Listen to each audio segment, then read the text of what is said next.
misquoting Jesus, and we'll get more on that next half hour on Coast to Coast AM. This is Ian Punnet.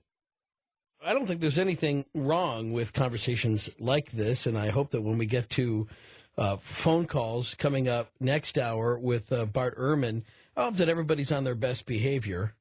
Remember, before you start condemning and threatening to kill those without sin, let them cast the first stone and all.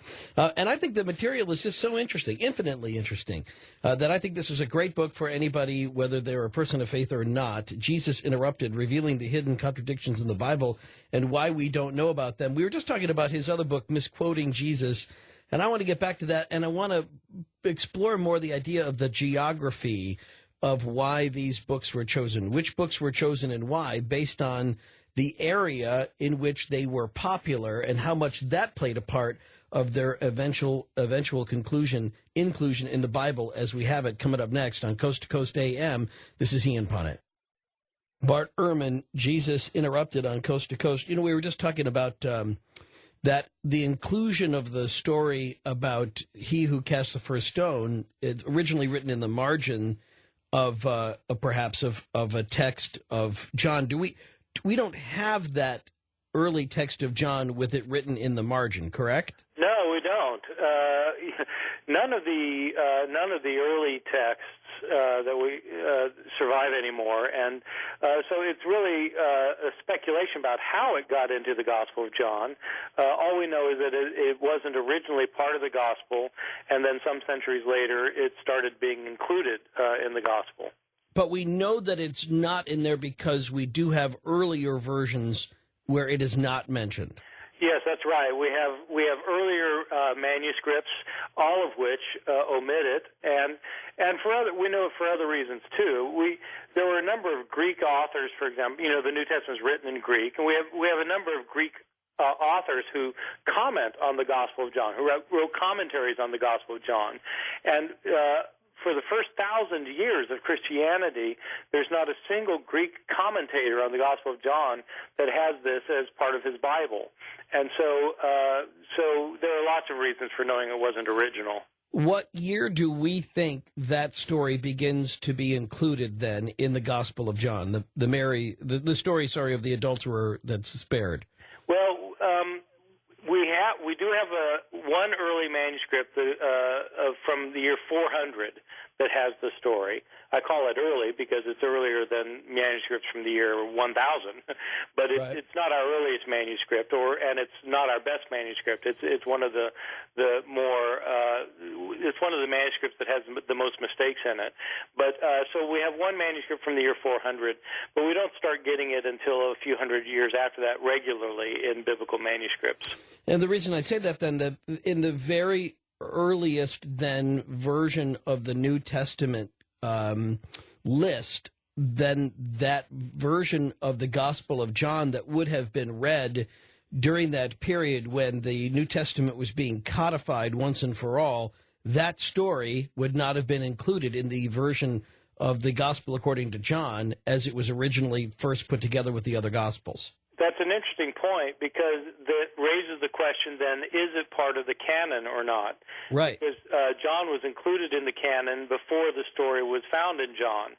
And so this is a question that people have to wrestle with. Is this to be considered canonical scripture or not? That would be my argument, then, that it's a non-canonical story that gets piggybacked into the Bible after a time when people said the book was closed.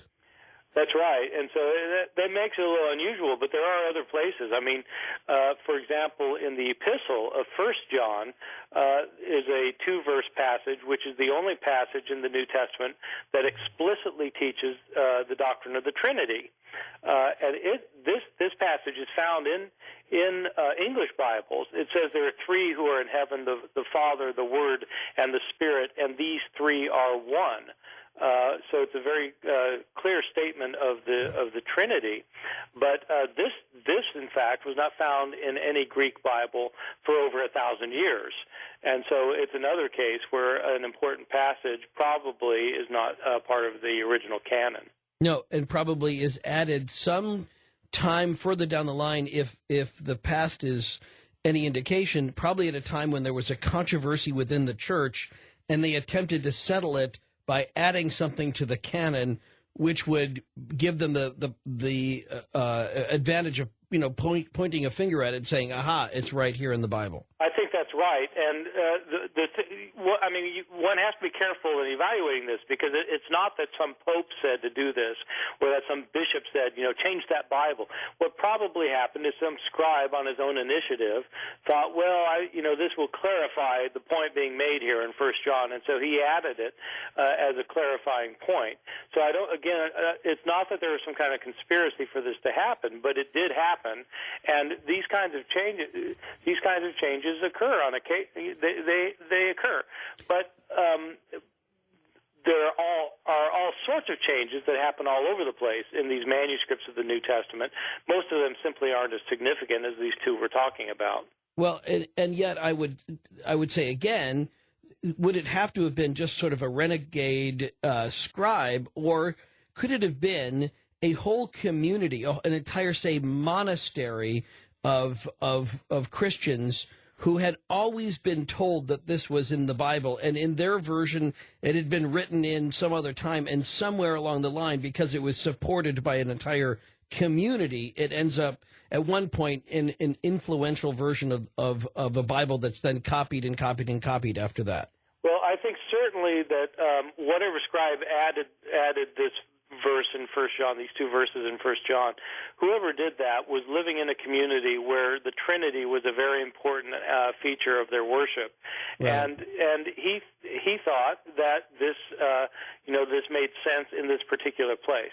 What I don't think you have is a monastery where the head of the monastery is saying, okay, I want all you scribes now to start making these changes, and he hands out his list of the changes for the day. So I don't think there's any kind of control over it like that.